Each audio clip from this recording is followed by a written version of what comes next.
Hello students, देखो यहाँ हम प्रमोशन बजट की बात कर रहे हैं। प्रमोशन बजट क्या है? एक मॉनेटरी प्लान है जो ये बताता है कि एक रिटेलर ने अपने मैसेज को कन्वे करने के लिए कितना पैसा खर्च करना है।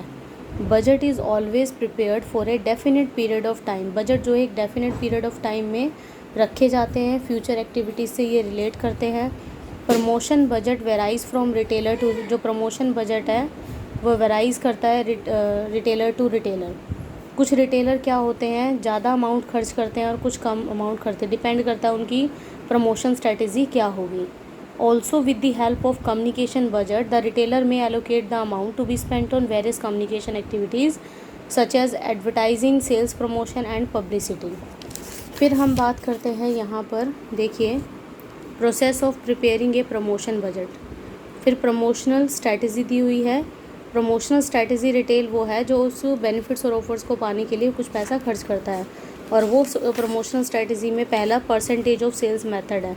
परसेंटेज ऑफ सेल्स मेथड ये डिटरमाइन करता है कि आपने पास्ट सेल और फ्यूचर सेल उनके ऊपर कितना पैसा खर्च करना है, उसका परसेंटेज रेशियो क्या होगा। कॉम्पिटिटिव पैरिटी मेथड इस रिटेलर में ये डिसाइड करता है कि कॉम्पिटिटर्स के द्वारा अपनी प्रमोशनल स्ट्रेटेजी को मेंटेन करने के लिए कितना पैसा खर्च किया जाएगा। अफोर्डेबिलिटी मेथड, यहाँ पर रिटेलर अपने अफोर्डेबिलिटी मतलब कितना अफोर्ड कर सकता है उस एडवर्टीज़मेंट पर, फिर चाहे वो एडवर्टाइजिंग है, सेल्स प्रमोशन है, डिस्काउंट है, कूपन है, जैसे भी है। जजमेंट मेथड में एक रिटेलर ये डिसाइड करता है कि मेरा प्रमोशन बजट क्या होगा, और एक्सपीरियंस और जजमेंट के हिसाब से ही वो पैसा जो है डिसाइड किया जाता है। Increase over last year budget, कई बार प्रमोशनल स्ट्रेटेजी में ऐसा मेथड भी यूज़ किया जाता है कि लास्ट ईयर के बजट से इस ईयर बजट को डेफिनेट कुछ परसेंटेज को इंक्रीज़ कर दिया जाता है। रिसर्च अप्रोच और टास्क ओरिएंटेड मेथड, इस मेथड में क्या होता है, मार्केट रिसर्च को कंडक्ट करने के बाद ये डिसाइड किया जाता है कि रिटेलर कितना पैसा खर्च कर सकता है। Elements of retail promotion mix क्या रहेंगे? देखो यहाँ पर एलिमेंट्स क्या क्या है देखते हैं हम। पहला है एडवर्टाइजिंग। एडवर्टाइजिंग क्या है? एडवर्टाइजिंग पे जब भी पैसा खर्च किया जाता है तो मेनली एडवर्टाइजिंग में जो है अपने प्रोडक्ट के फीचर, नेचर और क्वालिटी को हाईलाइट किया जाता है। प्राइस क्या होता है? कई बार रिटेलर अपने कस्टमर को अट्रैक्ट करने के लिए कुछ ऑफर्स या प्राइजेस देता है। वो प्राइजेस जो है अपनी अमाउंट से रिलेटेड होता है। कूपन क्या होते हैं? कूपन कस्टमर को अट्रैक्ट करने के लिए क्या आता है, जैसे न्यूज़पेपर, मैगजीन्स में दिया जाता है, कुछ स्क्रैच करके उसी टाइम में कोड डाल के एसएमएस पर आ जाता है, वो कूपन उससे रिचार्ज हो जाता है। ऑफ़र्स क्या होते हैं? Offers are some special type of scheme that the retailer offers to customer.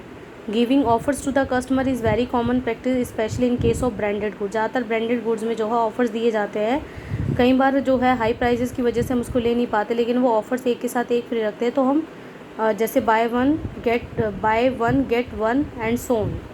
Demos क्या होते हैं? डेमोज़ ये कि आपने प्रोडक्ट को यूज़ करके दिखाना है। जैसे रोटी मेकर है तो उसमें आप बताओगे, सरफ है तो उसमें आप डेमो करके दिखाओगे। तो इससे क्या होता है, डेमो देखने के बाद कस्टमर इंटरनली सेटिस्फाइड हो जाता है और उस प्रोडक्ट को लेने के लिए एग्री हो जाता है। लॉयल्टी बोनस भी होते हैं। लॉयल्टी बोनस उन कस्टमर के लिए होते हैं जो हमारे एग्जिस्टिंग कस्टमर्स होते हैं, कि हाँ वो हमारे लॉयल है, ब्रांडेड है, उनकी जो इमेज है प्रोडक्ट की वो उनके माइंड में छप चुकी है, वो उसके हिसाब से खरीद सकते हैं। POP पॉइंट ऑफ परचेज़ है। पॉइंट ऑफ परचेज़ कम्युनिकेशन में प्रमोशनल साइन और इंटीरियर डिस्प्ले जो है लिया जाता है पॉइंट ऑफ सेल पर, कि तब आकर वो जो है ख़रीद सकते हैं। तो कंक्लूज़न में हम यही कहेंगे कि रिटेल कम्युनिकेशन एक प्राइमरी पार्ट है रिटेल कम्युनिकेशन स्ट्रेटजी का। इसमें जो है डिफरेंट टूल्स को यूटिलाइज़ किया जाता है, यूज़ किया जाता है, और बजट प्रिपेयर किए जाते हैं, और बजट के हिसाब से प्रमोशन स्ट्रेटजी बनाई जाती है। Thank you so much.